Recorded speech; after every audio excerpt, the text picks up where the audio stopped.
আসসালামু আলাইকুম ওয়া রাহমাতুল্লাহ। সুধী দর্শক, দেশের প্রধান প্রধান জাতীয় দৈনিক পত্রিকার শিরোনামে স্থান করে নেওয়া গুরুত্বপূর্ণ খবরগুলো নিয়ে হাজির হলাম আপনাদের সামনে। আশা করি সাথেই থাকবেন। গুরুত্বপূর্ণ শিরোনামগুলোর মধ্যে শুরুতেই আজ যা যা থাকছে: ফ্যামিলি কার্ড বিতরণ উদ্বোধন, নারীর ক্ষমতায়ন ছাড়া দেশকে এগিয়ে নেওয়ার সম্ভব নয় বলে জানিয়েছেন প্রধানমন্ত্রী তারেক রহমান। 37,567 নারীর অ্যাকাউন্টে 2500 টাকা করে জমা। যুদ্ধের জেরে কিছু ক্ষেত্রে সময় বেশি লাগবে, তবে প্রতিশ্রুতি থেকে বিন্দুমাত্র সরব না বলে জানিয়েছেন প্রধানমন্ত্রী তারেক রহমান। 5 বছরের মধ্যে 4 কোটি পরিবার ফ্যামিলি কার্ড পাবে। আগামী মাসে কৃষি কার্ড বিতরণ শুরু হওয়ার কথাও তিনি বলেন।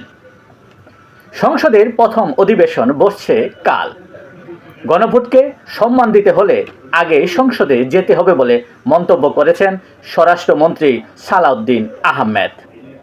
রাষ্ট্রপতি শাহাবুদ্দিনকে অপসারণ করে গ্রেফতার করুন দাবি এনসিপি প্রধান নাহিদ ইসলামের। যুক্তরাষ্ট্রের সঙ্গে বাণিজ্য চুক্তি, বছরে 1,327 কোটি টাকা রাজস্ব হারাতে পারে সরকার। সিপিডির প্রতিবেদনে উঠে আসে এ তথ্য। জঙ্গল সলিলপুরে অভিযান, বিপুল অস্ত্র বিস্ফোরক উদ্ধার, 3 মামলায় আটক 22 জন। ঘুষের অভিযোগ বিচার প্রক্রিয়াকে শতভাগ প্রশ্নবিদ্ধ করে বলছিলেন চিফ প্রসিকিউটর মোহাম্মদ আমিনুল ইসলাম। সমস্ত বিষয়ে অভ্যন্তরীণ তদন্ত হবে বলেও তিনি জানান। মজুদ সক্ষমতা কম, জ্বালানিতে ঝুঁকি, সব পাম্পেই দীর্ঘ লাইন, সীমাহীন ভোগান্তি। সংকট নেই, দাম বাড়ছে না বলে জানিয়েছেন জ্বালানি মন্ত্রী। জ্বালানিবাহী জাহাজে বাধা দেবে না ইরান। ইরানের পক্ষ থেকে এটা নিশ্চিত করা হয় বাংলাদেশকে। বিমানে ভুয়া পাইলট, তদন্ত চলছে। দেশের প্রধান প্রধান জাতীয় দৈনিক পত্রিকার শিরোনামে স্থান করে নেওয়া আন্তর্জাতিক খবরগুলোর মধ্যে আজ যা যা থাকছে: শুরুতেই যুক্তরাষ্ট্র, ইরান ও ইসরায়েলের মধ্যে যুদ্ধের খবর। তেহরানে আবারও রাতভর দফায় দফায় বিমান হামলা। মার্কিন প্রতিরক্ষামন্ত্রী বলছেন আজই হবে সবচেয়ে তীব্র হামলা। পাল্টা হুঁশিয়ারি ইরানের, আরও শক্তিশালী হামলায় ট্রাম্পকে নিশ্চিহ্ন করার হুমকি ইরানের। ইরানে যুদ্ধ দ্রুত শেষ হবে বলছিলেন মার্কিন প্রেসিডেন্ট ডোনাল্ড ট্রাম্প।